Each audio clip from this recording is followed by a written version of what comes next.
నమస్కారం అండి. సితార తెలుగు కథలు ఛానల్కి స్వాగతం. ఈరోజు నేను మీకు వినిపించబోయే కథ పేరు ఎలుక వేట. ఈ కథ పరమానందయ్య శిష్యుల గారి నుంచి ఒక భాగం అండి. ఈ కథను ఎక్కడ స్కిప్ చేయకుండా పూర్తిగా వినండి. నచ్చితే లైక్ చేయండి. అలాగే కొత్త వాళ్ళు ఎవరైనా చూస్తున్నట్టయితే మన ఛానల్ని సబ్స్క్రైబ్ చేసుకోండి. ఇక ఆలస్యం చేయకుండా కథలోకి వెళ్ళిపోదాం. పరమానందయ్య గారి శిష్యులు రెండవ రోజు ఉదయం మామూలుగానే నిద్ర లేచి ఇంట్లోకి వెళ్ళారు. ఆ సమయంలో అటూ ఇటూ పరిగెత్తుతూ ఉన్న ఎలుకలను వాళ్ళు విపరీతంగా చికాకు పరిచాయి. వాళ్లకు విపరీతంగా కోపం వచ్చింది. వాళ్ళని పట్టించుకోకుండా తిరుగుతున్నందుకు మరింత కోపంగా ఉంది. వాటికి కర్రలు చూపించి బెదిరించే ప్రయత్నం చేశారు. కలుగుల్లో కర్రలు పెట్టి తిప్పారు. అయినా అవి లెక్క చేయకుండా తిరుగుతూనే ఉన్నాయి. కలుగుల్లో కర్రలు పెట్టినప్పుడు మాత్రం లోపల ఉన్న ఎలుకలు బయటకు పరిగెత్తుకొచ్చాయి. కొన్ని ఇంట్లోకి పారిపోయాయి. ఆ రోజు సాయంత్రం శిష్యులందరూ ఇంటి ముందు కూర్చొని ఎలుకల్ని శాశ్వతంగా నివారించుట ఎలాగా అని ఆలోచిస్తున్నారు. అంత సందిగ్ధంలోనే ఉంది. చాలాసేపు ఆలోచించిన తర్వాత వాళ్ళు ఒక నిర్ణయానికి వచ్చారు. ఎలుకలు కలుగులన్నిటినీ మట్టిపోసి పూడ్చివేయాలని నిర్ణయించుకున్న మరుక్షణమే పని ప్రారంభించారు. ఆ రోజు సాయంత్రానికల్లా అన్ని కలుగుల్ని పూడ్చివేశారు. ఆ పనితో ఇక తమకు ఎలుకల బాధ ఉండదని నిర్ణయించుకున్నారు. అందరూ తృప్తిగా భోజనం చేశారు. మంచినీళ్ళు త్రాగి కొంతసేపు కబుర్లు చెప్పుకున్నారు. కొద్దిసేపటి తర్వాత అందరూ దీర్ఘ నిద్రల్లోకి జారుకున్నారు. అర్ధరాత్రి దాటిన తర్వాత మళ్ళీ ఎలుకలు అటూ ఇటూ పరిగెత్తటం ప్రారంభించాయి. ఇంట్లో ఉన్న తీపి తినుబండరాలను తినటం ప్రారంభించాయి. అక్కడక్కడ పడి ఉన్న బట్టల్ని కొరికి వేయటంతో పాటు నిద్రిస్తున్న వాళ్ళ కాలి వేళ్ళు కొరకటం కూడా అలాగే మొదలుపెట్టాయి. ఎలుకలు చేస్తూ ఉన్న ఆ గందరగోళానికి శిష్యులందరూ నిద్రలేచారు. ఎలుకల్ని చూసి కోపం వచ్చి వాటిని కర్రతో కొట్టడం ప్రారంభించారు.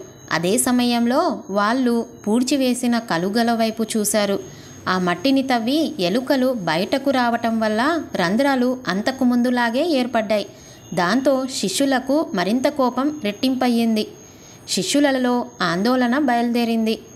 తీవ్రంగా ఆలోచించి ఒక నిర్ణయానికి వచ్చారు. ఆ నిర్ణయం ప్రకారం ఆ కలుగుల్లో గడ్డి క్రుక్కి కిరాసనాయలు పోసి మంట పెట్టి ఎలుకల్ని పారదోలటమో చంపటమో ఏదో ఒకటి చెయ్యాలనుకున్నారు. ఆ ప్రకారంగా బయటకు వెళ్ళి ఎండుగడ్డి తీసుకొచ్చారు. కలుగుల్లోపలికి గడ్డిని కుక్కారు. అనుకున్నట్లుగానే వాటిని కిరసనాయలు పోశారు. నిప్పు పెట్టారు. అందరూ బయటకు వెళ్ళి నిలబడి చూస్తూ ఉన్నారు. గాలి తీవ్రంగా వీయటం వల్ల వాళ్ళు చేస్తూ ఉండగానే మంటలు ఇంటి పైకప్పులకు అంటుకున్నాయి. కొద్ది క్షణాల్లోనే ఇల్లు అంటుకుని చురచురా కాలిపోవటం మొదలయ్యింది. ఆ మంటలు చూసి మంటల్లో ఎలుకలన్నీ కాల్చిపోతున్నాయనే సంతోషంతో కేరింతలు కొడుతూ ఉన్నారు శిష్యులందరూ. శిష్యుల కేరింతలు విని ఊరి జనం మేల్కొన్నారు. కారణం వాళ్ళకు అంతు చిక్కలేదు. అందరూ బయటకు వచ్చి ఇల్లు కాలుతుండగా చూశారు. మాస్టర్ ఇల్లు కాలిపోతుంది, మాస్టర్ గారి ఇల్లు కాలిపోతుంది అని అందరూ అరవటం మొదలుపెట్టారు.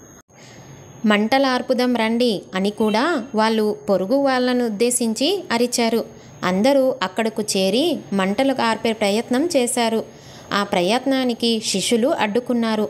అడ్డుకోవటమే కాకుండా మేమే ఎలుకల్ని చంపటం కోసం ఇంటికి నిప్పు పెట్టాం అని గర్వంగా ప్రకటించారు. దాంతో ఆగ్రహించిన గ్రామస్తులు, మూర్ఖుల్లారా, ఎలుకల్ని చంపటానికి ఇల్లు తగలబెట్టమని ఎవరు చెప్పారు మీకు అని కోపంతో శిష్యులని కొట్టడం మొదలుపెట్టారు. దెబ్బలు తింటూ భయంతో శిష్యులు అటూ ఇటూ పారిపోయారు. కొద్ది సమయం తర్వాత అందరూ ఒక చోట చేరి గురువుగారిని కలిసి అన్ని విషయాలు వివరంగా చెప్పాలని నిర్ణయించుకున్నారు.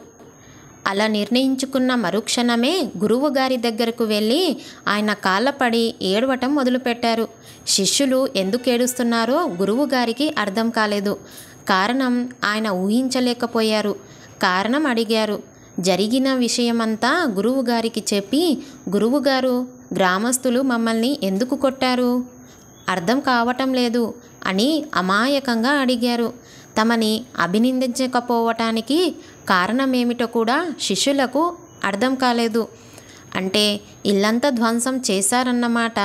మిమ్మల్ని ఇల్లు కాపలా కాయమని అడిగితే ఇల్లు తగులబెట్టారా? గ్రామస్తులు అసలు మిమ్మల్ని మంటలో వేసి ఉండాల్సింది. అసలు మీ ముఖాలు నాకు చూపించవద్దు, పొండి, పోయి ఎక్కడన్నా బ్రతకండి అంటూ శిష్యులను నిర్వాకాన్ని తెలుసుకొని కోపంతో అరిచింది సుందరమ్మ. భార్య శిష్యులపై అరుస్తూ ఉంటే గురువుగారు నోరు మెదవకుండా చూస్తూ ఉండిపోయారు. గురువుగారికి కూడా శిష్యులపై విపరీతమైన కోపం వచ్చింది. ఆ ఇల్లు నా పూర్వీకుల నుంచి నాకు సంక్రమించింది.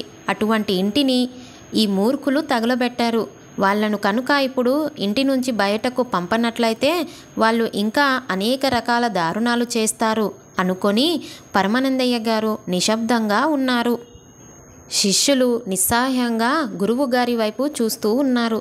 వాళ్లకు గురువుగారు కూడా కోపంగా ఉన్నారనే విషయం అర్థమయ్యింది. సుందరమ్మ వాళ్ళ వైపు మరొకసారి చూసి, పొండి, పొయ్యి ఎక్కడన్నా మీ ఇష్టమైన చోట చావండి అని గట్టిగా అరిచింది. దాంతో శిష్యులు ఒకరి ముఖాలు ఒకళ్ళు చూసుకొని అక్కడి నుంచి నిష్క్రమించారు. రెండవ రోజు పరమానందయ్య గారు శిష్యుల గురించి విచారించటం ప్రారంభించారు. అయ్యో దేవుడా, ఎక్కడున్నారో వీళ్ళు? తిండి తిన్నారో లేక ఆకలితో అలమటిస్తున్నారో అని ఆదుర్దపడ్డారు. అప్పటికి సుందరమ్మ కోపం కూడా తగ్గిపోయింది.